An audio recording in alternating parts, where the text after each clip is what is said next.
Henu lung sit in nei eng bol in ka uto nei khen diwang ngai ngam poi Henu ni July in sun dal han nei sol in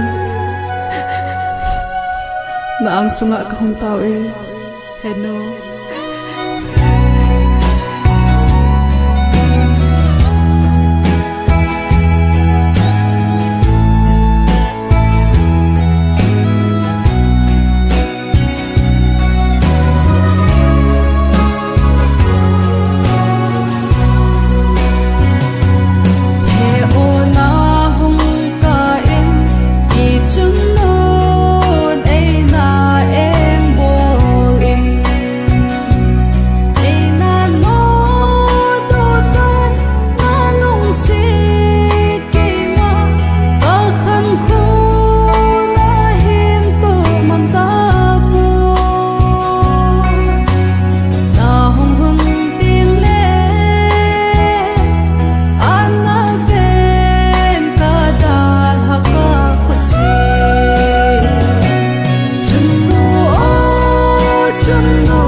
Henu naothem la hoya chi tam ibola kong vai thun elam tu lo ham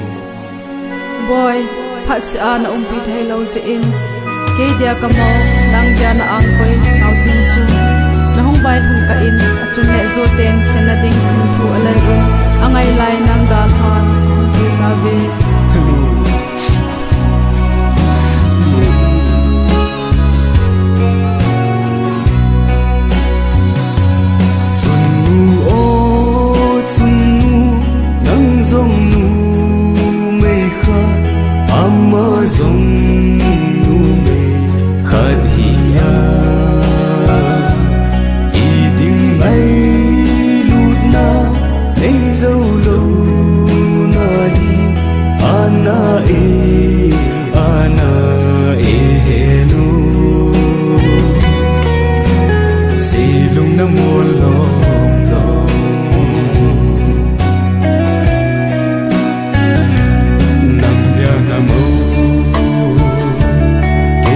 Ka ang ko'y